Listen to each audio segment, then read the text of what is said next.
Good evening, good afternoon, depending on the time zone within which you're joining us. My name is David Johns, and it is my pleasure to help to facilitate a conversation tonight about a groundbreaking documentary, The Belly of the Beast.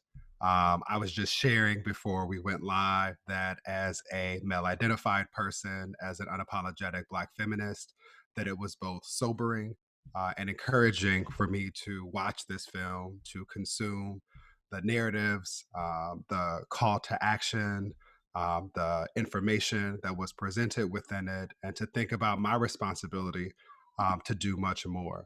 And so I want to play a trailer of the film for those of you who have not yet had the chance to watch it. I am sure that you will definitely want to watch it right after we have this conversation. And then I will welcome in a couple of brilliant and committed leaders to have a conversation about some of the things that have come up, at least for me. And so let's play that trailer and then we'll have a conversation. I'll see you on the other side.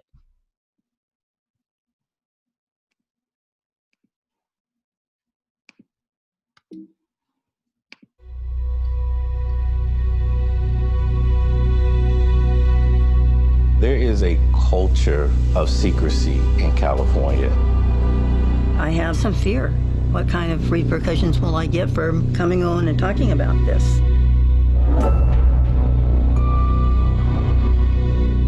I've always been a fighter, but it wasn't truly birthed until I was in prison.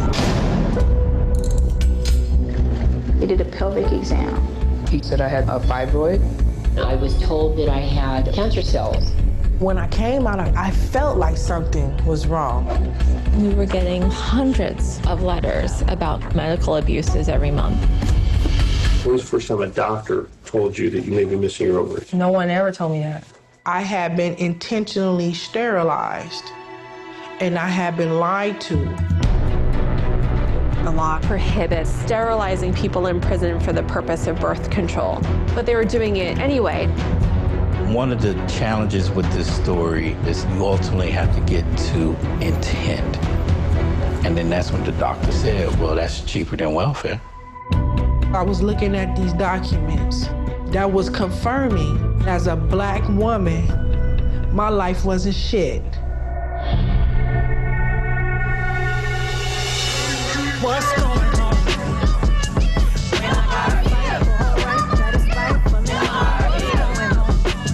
I was very much intimidated by whom I was going up against.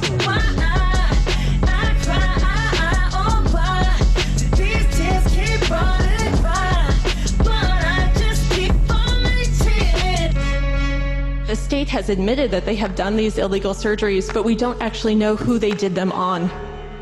Women's become numbers. You don't get names. And that's what makes it easy to abuse them.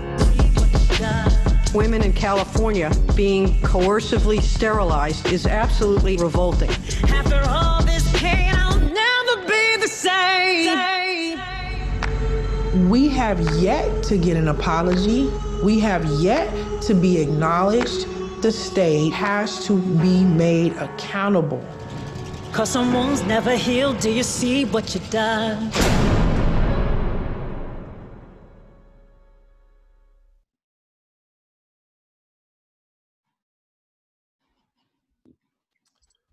Wow. The line where Kelli says, as a Black woman, my life wasn't shit, always hits me like right in my gut. For those who are just joining, again, my name is David Johns. I'm the executive director of the National Black Justice Coalition.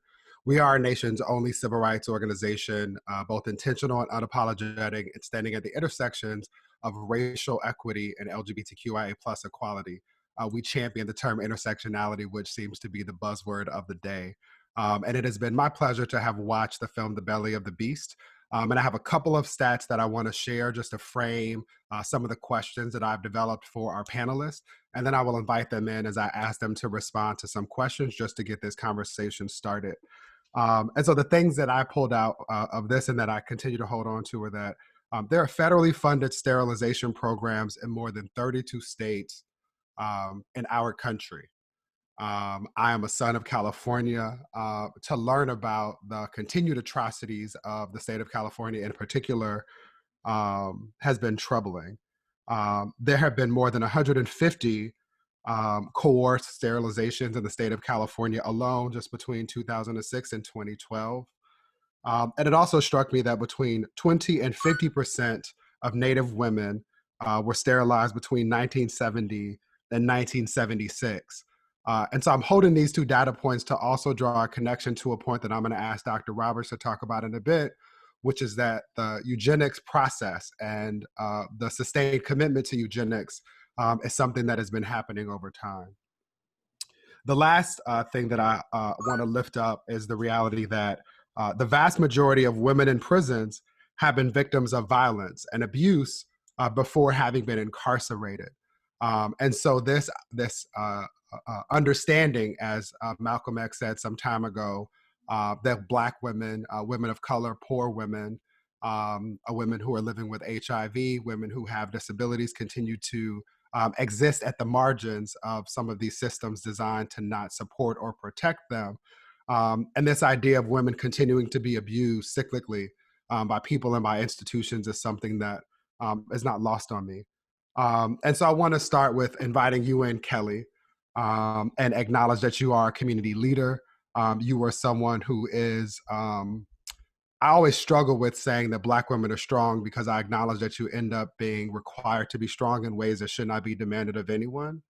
But I want to honor the strength that I imagine it took for you to stand up and to demand justice in the face of everything that was at stake.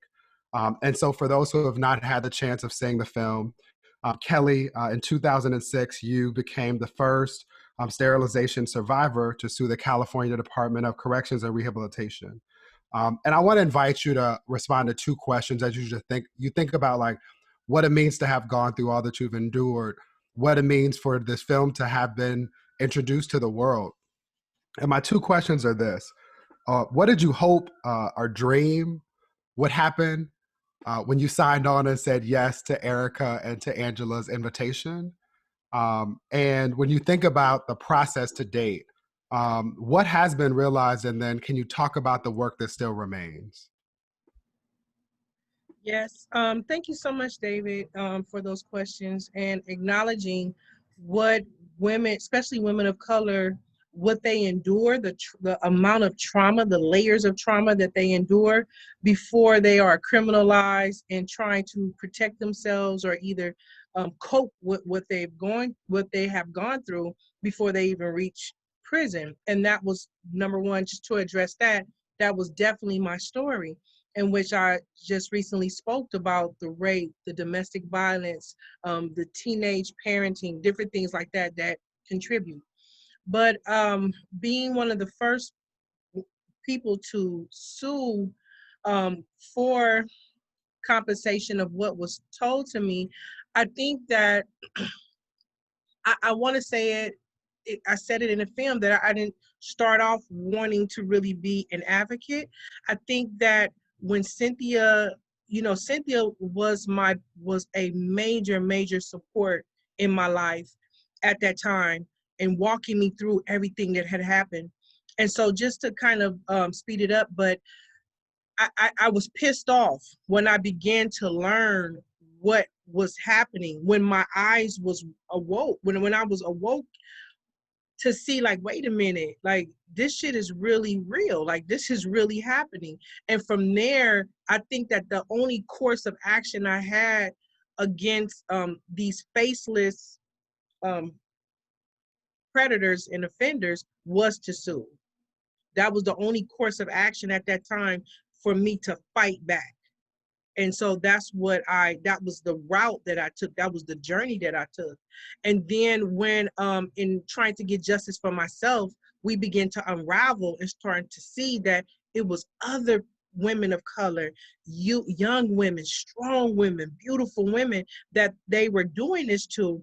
And then that opened up a different door, and then I began to go down that advocacy road.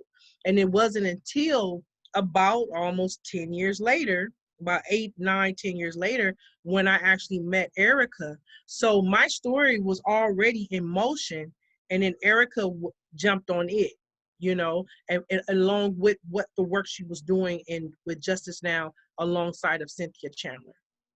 Two more questions before I tap in Dr. Roberts and then Cynthia.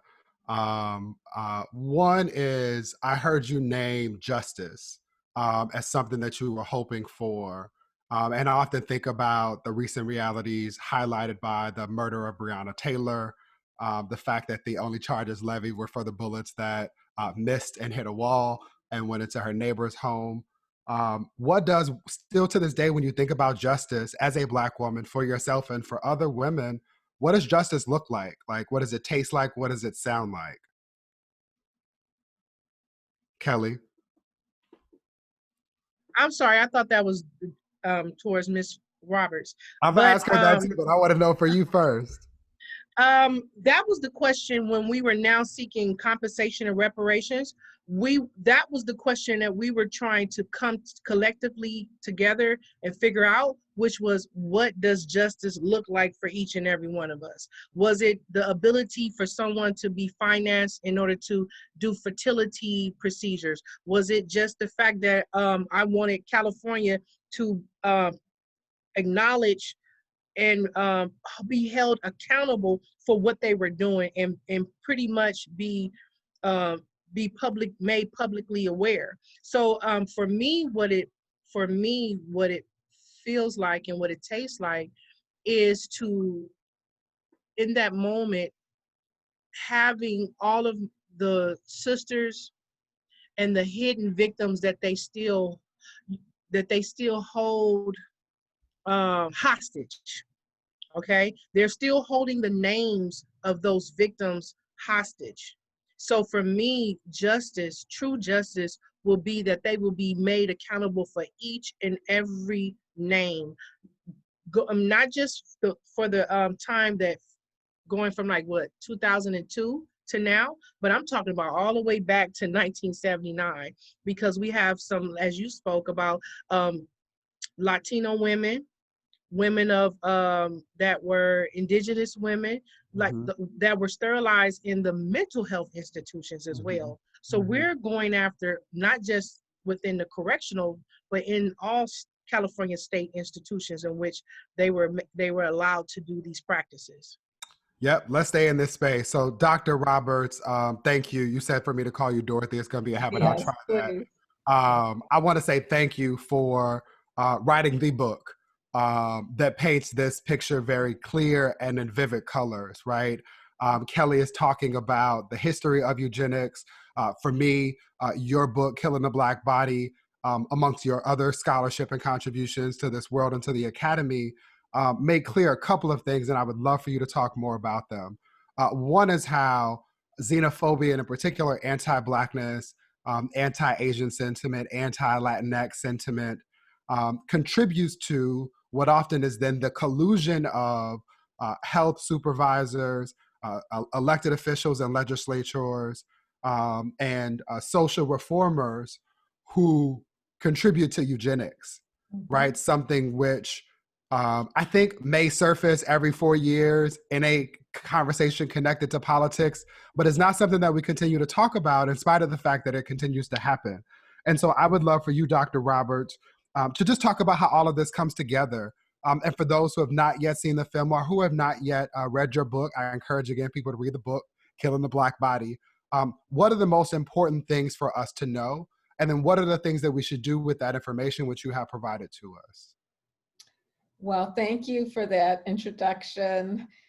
Thanks, Kelli, for your remarks and all your work. And I just want to start by saying I'm so honored to be among all of you. You are fierce warriors for justice, and I'm just honored to be able to be part of this conversation. One thing that I think is important to know that I wanted to get across in Killing the Black Body is the long history of these practices of devaluing certain people in the most brutal and fundamental and profound ways. The control of reproduction, who can have a child, is a way of determining who's valued in society. it doesn't compare with, there's so many ways that our society devalues and oppresses people and has done that from the very origins of this nation. I don't want to say the worst way, but because there's so many ways. There's killing people, there's exterminating people, there's taking people's land, there's taking people's children away from them. But one of the most profound ways of devaluing a group of people is to say they don't deserve to have children. And that idea is what is at the root of coerced or forced sterilization as a policy of government and a policy of a society. And US society has been imposing that type of control over people and devaluation of marginalized groups who, it's a way of saying you don't have power, you don't have status in society. And that's why, who are the survivors and victims of this? It has always been people who are disempowered in society. I'm not saying we don't fight back, because to me, that's the most important message of Belly of the Beast, why I think it's such a fantastic film, is because it doesn't just talk about being put under the foot of somebody, being devalued. It talks about fighting back. And again, I so appreciate what Kelli said about that. But it still sends a message, and it's a message, but also it enforces in a very material way that certain groups don't belong in our society. And they have been, as you mentioned, it's been Black people, Indigenous people, immigrants, people with disabilities. It's been LGBTQI people, survivors of violence. If you think about the case Buck versus Bell, which upheld eugenicist ideology, the idea that certain people could be forcibly sterilized by the government because it was predicted that they would give birth to children who were socially valuable. That case involved a poor white girl who was raped. In Virginia. So, in Virginia. And that case has not been overturned. Now, let's hope that that theory wouldn't be upheld by the US Supreme Court today, but they have never, that's why I said hope, we have to fight to make sure, they've never explicitly overturned it, because that idea that the government should have the ability and the entitlement to keep certain people from having children because, as Kelli pointed out, they're too expensive for society. They're a burden on taxpayers. But you see, that idea then puts the blame on people who are the survivors of injustice and says it's your fault. It's a powerful ideology that says, let's blame the people who are the survivors of the worst inequality and oppression in our nation. Blame them and say the problem is they're having too many children, instead of what is the truth, which is we live in an extremely unequal society that has massive systems that are in place to keep it unequal. And it sends the message just to most Americans that the problem is people having too many children, instead of the problem is the structures and policies we have in this country. And then instead of coming together to fight those policies, people say, well, it's the problem of people like Kelli. Well, and it always amazes me, how is it to say it's the problem of incarcerated women? It's the problem of unhoused people. It's the problem of the people those are the people that are creating inequality in our society. That doesn't even make sense, but there's that powerful message. And it began in the dispossession and extermination of Indigenous people by white settlers. Then the enslavement of Black women, Black people in America, but for Black women, it meant control over their childbearing. And you might say, well, the policy was that they should have more children. But the point is, they didn't even have any kind of parental rights at all to their children. Their children could be and were sold off from them. And then we move into the eugenics era. And I think it's important to ask, why did eugenics take such strong root in the United States? So much so, more than where it came from England, but it flourished in America. Yeah. Again, so much so that the Nazis came to learn it from the US, right? Why? And I think it's because of the history of racism in America, the history of controlling people's reproduction, that idea that you could do that there were people who were so devalued, they weren't even considered human beings. Right. And once you start to devalue other human beings like that, then you can make up these policies of saying they don't even deserve to have children. You know, we can own their children, but once that stops, now they don't deserve to have children. Right. And it goes through, Kelli mentioned policies into the 1970s, and we see them continuing today with what was going on in California with the ICE detention center that was just revealed, a month ago, where they were sterilizing women against their will. Latina women and also Black women. There were Black women being sterilized in that detention center as well. So this is a long-standing way of thinking that is deeply rooted in racism, white supremacy, capitalism, and also discrimination against people with disabilities. It's all merged together in an inhumane policy of devaluing the humanity of people. And again, that's why this film is so important, because it shows how people can fight back to fight for a different kind of society. And if I may just add one more thing. Of course. To the question about justice, I think everything that Kelli said was so on point about making sure that everybody gets what reparations, what they believe is holding the state accountable. And I would just mention one other thing, which was shown so beautifully in the film, is getting legislation passed to stop this from happening. That's what justice is as well. Justice is abolishing these policies. And I don't want to go on and on. Let me just say one more thing, which is the question of, this is something a journalist asked me the other day out of the ICE detention center sterilizations. And she asked me, well, what should be the policy about consenting to sterilization in prison? And I said, well, see, that's the problem. What does it mean to consent? What's voluntary in prison? And I said, that leads me to the conclusion that the solution is to free the women in prison and everybody else. We have to abolish this entire system because it's all connected. Sterilization, abuse policies, and that devaluation is connected to why we have mass incarceration in America.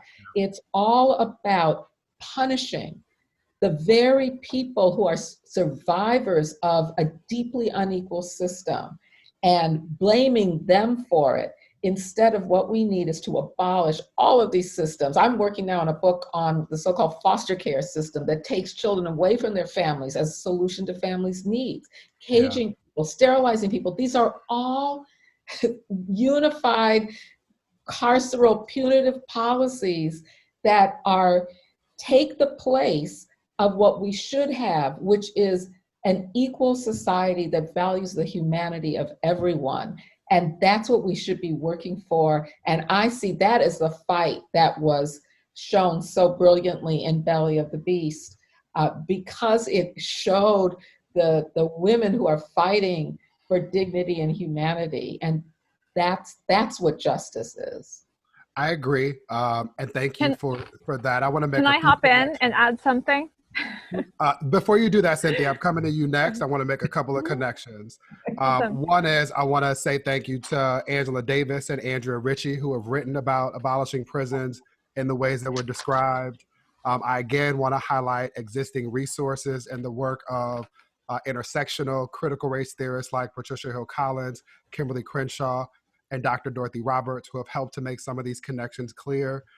And I want to highlight that the importance of justice for all is, for me, the connection between the way that the live meritocracy works to blame individuals for the reality that systems work exactly as they are designed. And so I want to tap you in, definitely, Cynthia. I imagine there's a lot that you want to respond to, but I want to acknowledge that both Kelli and Dr. Roberts have acknowledged or named the importance of people helping to aid in our ability to fight. And I watched and listened to commentary in the film about the labor of advocates being long and not sexy, to say the least. And you've committed your life to doing this, and in particular for doing this on behalf of women with HIV, which I acknowledge, is something that we still don't talk enough about in this moment. And so I would just love for you to reflect on your work and what it means for you to have watched it be filmed and shown in this way, and what you hope people will take from it to maybe contribute to that which you've dedicated so much of your life to. Just give me a small question. Okay. No, it's okay. So I got interested in and actually felt compelled to work to challenge white supremacy, starting from when I was about 8 years old, and I was part of a Scared Straight program in my elementary school, where I was taken to a maximum security juvenile facility because my small elementary school was the only integrated component part of a completely otherwise segregated town in the Midwest. And the elders in the community were concerned that we needed to be taught what was what was right and wrong. And so as 8-year-olds, we were shipped off to this, our integrated classroom was shipped off to this maximum security facility and divided out by who was Black and who was white, even though no one said that. And all the children in cages in that facility who were as young as 8 years old were all Black. And the way that my classmates and the children who were caged were treated that day was so shocking, and I certainly didn't have the language to critique it and break it down at 8, right? I went home and I was like, how could this happen? And at first my parents were quite shocked. They actually had thought they consented to us going to the circus, but instead we went to this. So they hadn't even known we were going there. But then they kind of thought about it and they were like, well, maybe there's something to this. And I knew at that moment, I couldn't trust the elders in my community. I couldn't trust my parents to make this right. I couldn't label exactly what this was, but I knew it had to stop. And I knew that if I didn't do it, it wouldn't. And I think, they wanted to, I was in fourth, sorry. Fourth grade. I was 8 years old. Third or fourth grade. Well, all of this is going fourth grade. That's crazy. Fourth grade. And yeah, so fourth grade, 8 years old. And I think, they wanted to create and replicate white supremacy in that moment, and they birthed an abolitionist. So there you go. And I took with me the anger and sadness over that through life, which was compounded over injustices I saw as a teenager. And I had to figure out a way how not to just be angry, but be constructive. And also what it meant to be an ally in that struggle. And I think for white folks who are watching this, white supremacy is our problem. If we do not fix it, it will not stop, right? If we, as white people, I'm saying we to the white folks out there, if we take responsibility to challenge white supremacy, it will in fact change. And I hope, I love that Dorothy brought up the message of the film that hopefully does inspire people to feel like we all have power to make change. And if we team together, we can make a difference. And to me, that's what Erika and Angela did in creating such an epic tale that teaches that. And it's just as simple as this. When we decide to be accountable and make change, change will happen. So I've been sort of struggling through my life to figure out, I mean, honestly, I've sort of seen myself as sort of like a soldier traveling from cause to cause, right? When people are trained up and they can do it, I can move on and do something else. So I started off with doing work challenging HIV and ran the first organization advocating for HIV positive women in prison in the US, and then shifted to launch Justice Now in collaboration with Cassandra Shaler, which was the first prison industrial complex abolitionist organization and anti-gendered violence organization that specifically collaborated with people inside to make that and women inside to make that change. And now I've sort of moved on because there's so many awesome people more directly connected to the harm who are now trained up and doing the work. And now I'm working to democratize the rule of law. So it's, we have to find our spots, but the ultimate message is find what you can do and know that you can do it. We all can.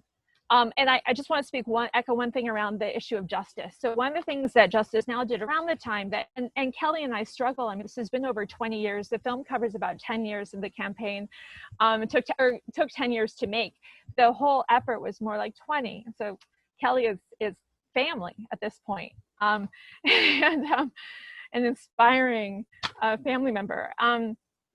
In that same period of time, for part of it, Justice Now did extensive interviews with women and transgender people inside California's women's prisons on what is justice, what are the essential components of justice. And over again, we heard basically 3 elements echoed. One was acknowledgement, actual acknowledgement of the harms that have been done. And we have yet to have that really done around eugenics, and certainly not around what happened contemporarily in California's prisons. In fact, Erika and I were joking yesterday that early on when we started doing this work, when I would say something to people, this is eugenic, they would say, well, I don't think it's perfect. And I'm like, no, not utopic, eugenic. There was such a lack of awareness and acknowledgement and accountability, people didn't even know the word, right? Like, and this was radical leftists who didn't even know the word. So it's been eradicated from our lexicon of culture. So there's no acknowledgement. The second piece that was needed is safety. You can't have justice if you aren't made safe, if the people are being harmed are not made safe. Black and Latinx people in our country live every moment knowing that they are not safe from intrusion of state violence, right? And that terror is what folks talk about with police terror and state terror.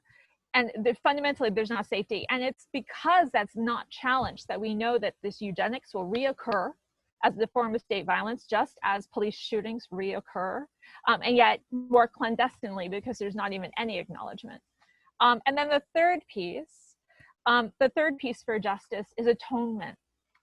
So when harms happen, how can one truly atone for it? And that's completely lacking. And when you brought up the numbers at the beginning of the piece of the numbers of folks who were sterilized in California, we know from research that Erika and Angela commissioned for the film that there's actually closer to 1,400 questionable sterilizations in California's prisons. The sterilizations that have occurred, most of it, not only is the state not acknowledging it, likely the people who are sterilized don't even know that they were sterilized, because most of them were done while they were giving birth or during other abdominal surgeries. And so like with Kelli, we only learned what happened with Kelli sort of by accident, because she happened to write a letter that something was going on. I got hold of the medical records that, which took a long time, read it over, and then was able to communicate with her. And to meet Kelli, literally to meet another human being by having to tell them that they've been sterilized without their knowledge is, even as the secondary person having to communicate that news, is life transformative and horrific. Just an incredible trauma in and of itself. So we totally don't have justice around this. We're lacking justice altogether. And then the final thing I just want to say, which has informed my work around this campaign, and to try to figure out how best to make Kelli's activism have impact, right? Because I think that as allies, my feeling is people in oppressed, repressed situations have their own voice. They have their own strategies. They got this shit down. What they don't have is the capacity to amplify it within this white patriarchal system, right? So my job is to help amplify it. And so in thinking about that, we relied a lot on Dorothy's research. And so Dorothy, like, low bow, like superhero. And we wanted to combine Dorothy's work actually with the work of Ruth Wilson Gilmore, who's another amazing abolitionist researcher. She helped us understand how we could place Dorothy's work and connect it into the prison industrial complex abolitionist work, specifically by talking about what the components of slavery are. And so Ruthie borrows from Orlando Patterson's definition of slavery over the centuries and says there's three primary pieces. One is the enslaved caste is treated with gross degradation, which obviously happens through rampant discrimination, both of people of color in broader society, but also certainly people who are in prison with felony convictions. The second is that people are in systems of slavery and controlled by threat of force, which I used to think about primarily in the imprisonment context, and now with the exposure of the state violence happening day in and day out, that threat of force controls people's motion every single moment, right? And then the third piece of systems of slavery, which was interesting to us at Justice Now when Ruthie started teaching us about it, was not necessarily the use of this sort of commoditization of human bodies, but was a thing called natal alienation, which is the cutoff of the enslaved community from their lineage past, lineage present, and lineage forward, right? And basically like saying, no, this group of people doesn't have the ability to control if they have a future. You don't even have the ability to control if you have a present. You don't have the ability to control your cultural ties. And it was seeing how that was playing out with the sterilization abuse was like the missing piece that 100% allowed us to place what's happening in prisons, but frankly, more broadly in our culture and how prisons function as a form of sterilization in and of themselves by taking people out of their community and isolating them. We were able to see how the prison industrial complex was not just, I would say, Dorothy, not even just punishing, but the question is, what does the punishment do? What's the work? And the work that punishment does is it annihilates community ties, right? And what happened to Kelli was just the ultimate manifestation. Okay, I rambled a lot. No, don't say that, please. But anyway, all of this work. No, stop, Cynthia. Stop, Cynthia. I think I appreciate you naming white supremacy because it needs to be named. And I think one of the consequences of white supremacy is that when we name it and seek to dismantle it in this way, we apologize for things that we shouldn't apologize for. You didn't ramble at all. Yeah. You connected a bunch of points in a constellation that is clear to you because you've done this work, and that needs to be made clear to others. And so I want to say thank you for doing that. And thank you for doing the work of not just, for me, an ally is the very bare minimum, right? I think that you can become an ally when you make a contribution to an organization or when you have a friend that is engaged in the work. But you are an active accomplice in doing all of this. And so I want to say thank you to you for that. Kelli, I'm going to call myself an accomplice from now on. You should. Yes, tell people I named you that. Kelli, I hope you hear my heart, sister, when I say that I'm sorry. I'm sorry to you, and I'm sorry to every woman who has had to endure state-sanctioned violence or the consequences of white supremacy, anti-Blackness, and poverty. The significance of time and chronology and genealogy is not lost on me in this moment. I'm calling to mind the work of Dr. Joy DeGruy, and I'm thinking that even if we don't think about the literal sterilization or castration of people, there's also the physical trauma that is passed down through generations that seeks to prevent us from being able to show up and be free from all of the things that we've been talking about.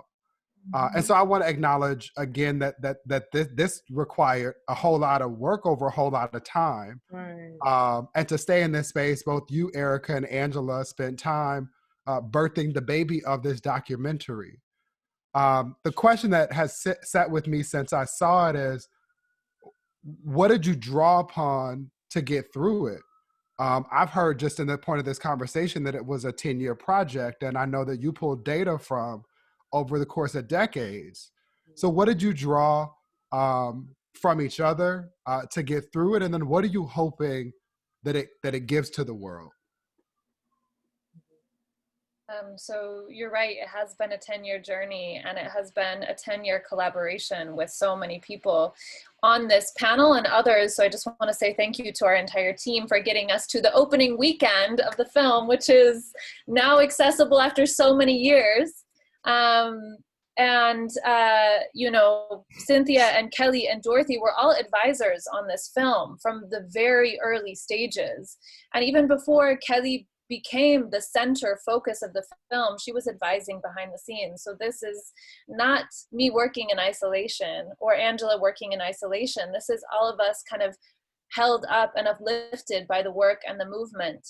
And for me personally, I approach this work as both a filmmaker and as someone who has been deeply embedded in the movement. When I met Cynthia Chandler in 2010, I was really inspired by Justice Now's Let Our Family Have a Future campaign, which exposed the multiple ways that prisons destroy the basic fundamental human right to family.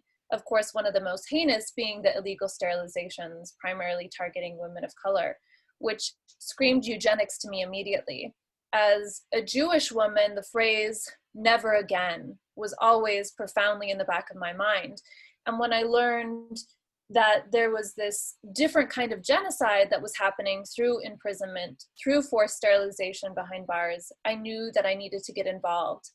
And ultimately that became me volunteering as a legal advocate, providing direct service needs for over 150 people inside California's women's prisons, and also as a filmmaker in amplifying the stories of those who had experienced the sterilization abuse. And so this has always been a project that has been centered in and collaborated with people who are currently and formerly incarcerated, who have experienced these abuses. And as Cynthia mentioned, 1,400 sterilizations were performed between 1997 and 2013. And in approaching this work, it is incredibly difficult to uncover these abuses of power and state-sponsored violence because of the secrecy and because of the privacy these institutions hide behind. And so for me, what I want audiences to take away from watching this film is that forced sterilization is genocide, imprisonment is a form of genocide, and that the legacy of forced sterilization in the United States is deeply rooted in white supremacy. And the only way we can ensure these abuses don't continue is to hold our institutions and state actors accountable for the abuses that have happened. I appreciate that. Thank you, Erika. Same question to you, Angela. Yeah. So I came onto the project, it had been going on for about 7 years. And, you know, I had heard about forced sterilizations. I mean, as a Black person in this country, you have heard these kinds of stories. I have family members who I believe were forcibly sterilized. And so when I met Erika at a film festival, she was talking to me about the film, and I had always thought someone should make a movie about this.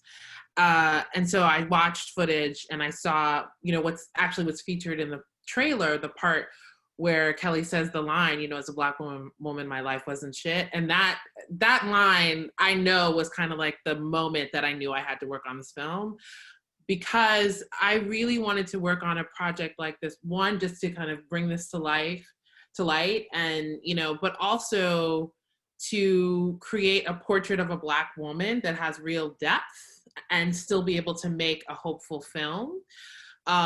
So that was what really was my access point. And, you know, I also want to say, and this is sort of also highlighted in Dorothy's book, you know, these forced sterilizations are happening in the free world right now. So people can watch a film like Belly and think, this is just happening in prisons, this isn't happening, you know, in the free world, but it is happening in the free world. And, you know, I wanted to acknowledge the question you had about how we got through it. I mean, I'm just going to be honest, it was very challenging to make this movie sometimes. And it just was like subject matter that it was like really difficult. particularly as a Black woman, and to just keep hearing kind of this dialogue about our lives not having value is something that I'm not going to say was without collateral damage. I want to just be real about that. There's Team Tucker, therapist, life coach. It took a lot, but I always knew that we were making something so incredibly important and we would be able to change lives with it. And that really kept me going through the, over 3 years that I've been working on this film. Yeah, for folks who can't see my face right now, I'm crying. Real men cry, as I used to tell my kindergartners and my third grade babies. Kelli, Cynthia, I taught third grade, so my babies were around the age that you were when you shared that story, which is in part why it sat with me. So I want to thank all of you for helping to highlight the importance of both hope and healing. Want to ask a couple of questions to all of you in no particular order before we land this plane. And want to encourage everyone to follow Belly of the Beast across all social platforms, share your thoughts about the film, about the work of the people in the film, about the book that Dr. Roberts has written, and to find ways to get engaged. And so I want to invite anyone to share if there are projects or organizations, the ones that you're connected to or others, that people might want to look for after they watch the film and they want to do something. I'll highlight that people can sign the petition for reparations for California for sterilization survivors at change.org. And I also will highlight that there is evidence of this having worked. The Eugenics Compensation Act was passed in December of 2015 to provide support for survivors. North Carolina has paid $35,000 to more than 200 surviving victims. And the state of Virginia, as I understand it, has also agreed to reparations in the form of about $25,000 for surviving victims. So still lots of questions about how to identify and the secrecy that was mentioned, but what are the things that each of you or some of you might encourage people to do?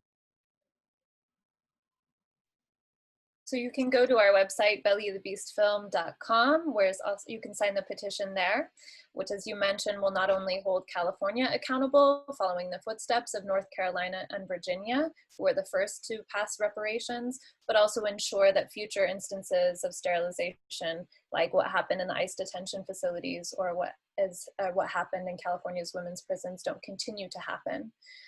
You can also host a screening on our website. We have a list of partner organizations and resources. And in this moment right now, it's opening weekend again.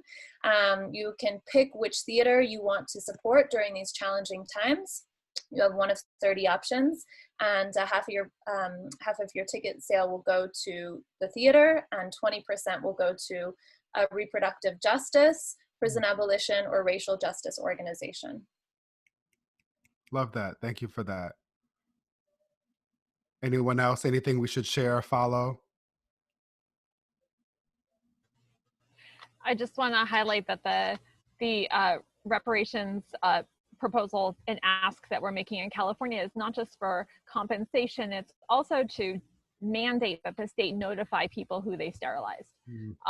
So right now, the state of California is hiding behind patient privacy rights to not disclose who they sterilized.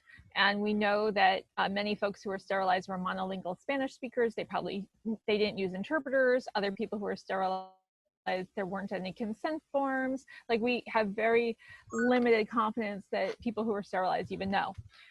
So that's a really big piece. So again, you can get that petition and the petition and that push for reparations. I just want to give a shout out to Collaborative Partners, is part of the work product of California Latinas for Reproductive Justice, Disability Rights and Education Fund, JEDF, California Coalition for Women Prisoners also, and Kelli's own organization, Back to the Basics, which Kelli should give a shout out for too, because if you see this film, you're going to know just how amazing Kelli is. And I knew from the moment I met her that she is just one of those people that you meet and nothing can stop them. So anyway, consider supporting her. Yes, please support Kelli's organization. She had me at the trailer. I was like, well, whatever she's doing, I'm in. Yes, just tell me, sis. Kelli, how can we support you and all that you're doing? Oh, thank you so much. Well, I'm starting my own nonprofit, in which I've already have my 501c3, but it's called Back to the Basics Community Empowerment. And what we're doing right now is that we create workshops, we create training in order to inform our community, especially African American community in the South LA, Southeast area, Watts, Compton, and different areas like that, on the understanding of civic engagement, politics, trauma responses, impact sessions, and stuff like that. So, and not to mention, we do community unity days and resource fairs and stuff like that. So it's just to get people to a place of taking responsibility for our own community, not relying on these government entities to educate us, not relying on them to care for us, to protect us, because we see that over the decades and they have had many opportunities where we have offered peace. We have offered opportunities to work together, and every way and every turn they have not cooperated.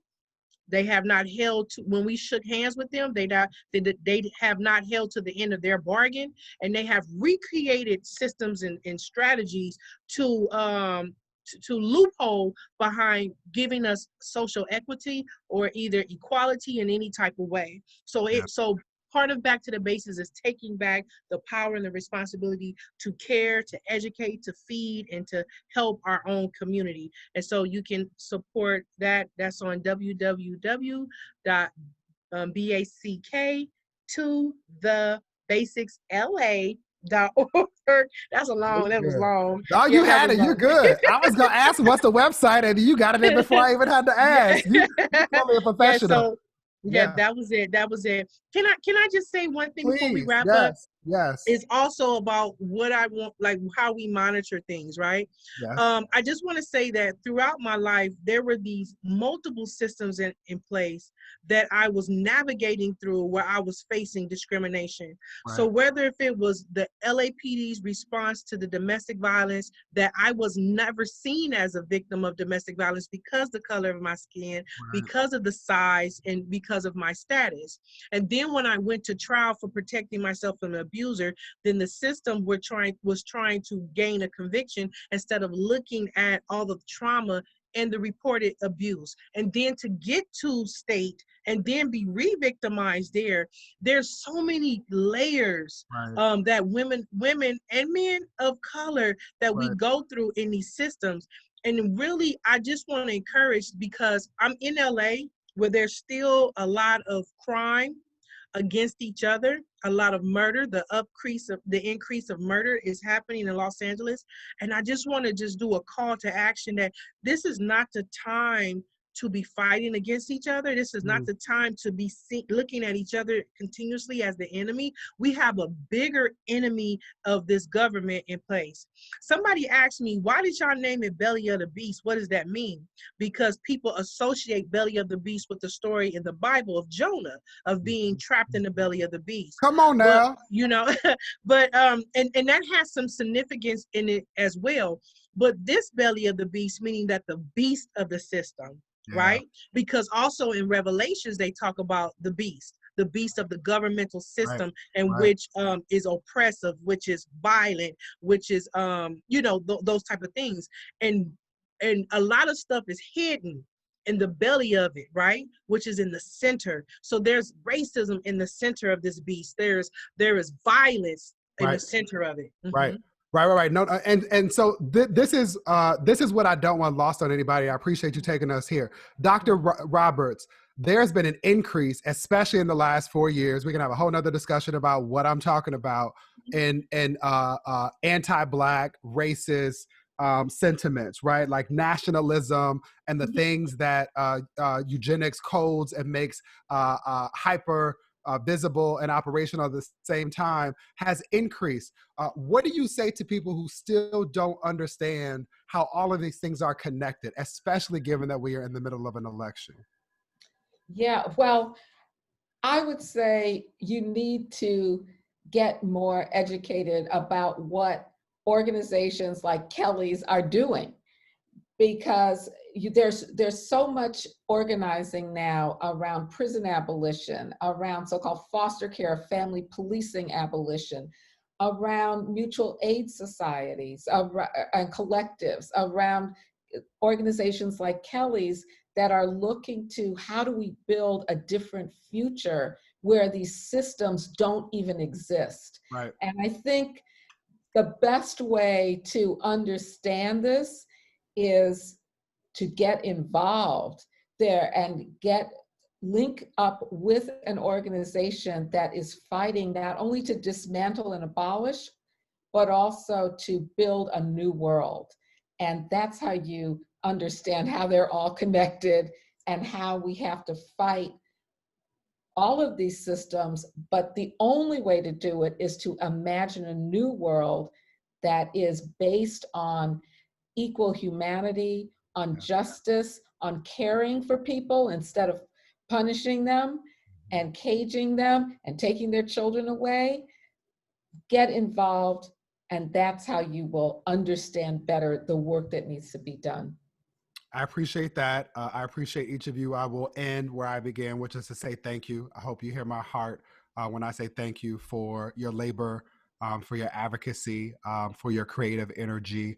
I want to celebrate that the Belly of the Beast team is directing 20% of proceeds to different local reproductive justice organizations at each venue. So again, encourage everyone to get together, text a couple of your friends, and support all of this work because it's super important.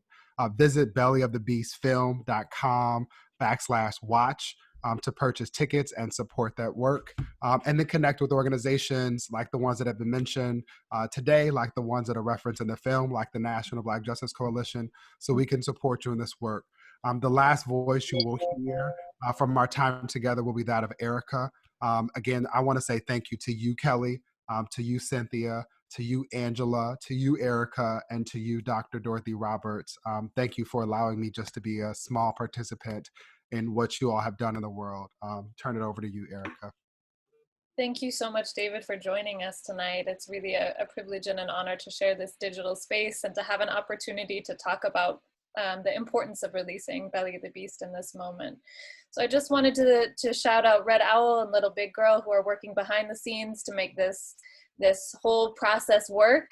And also to let you know that in addition to this being the opening weekend of Belly of the Beast, it's also the opening weekend of the song release by Mary J. Blige, See What You've Done, which is featured in the trailer and in the film, so you can listen to it on Spotify. We actually had a great panel last night with song co-writers Nova Wave and Camper, Kelli, and me, which you can watch on our Facebook page to hear more about the songwriting process. And also wanted to let you know about an incredible panel we have tomorrow with Angela Davis and the whistleblower from the ICE Detention Center, Don Wooten. So please sign up for the panel or watch it on Facebook tomorrow. And again, just grateful for this opportunity to be here with you all.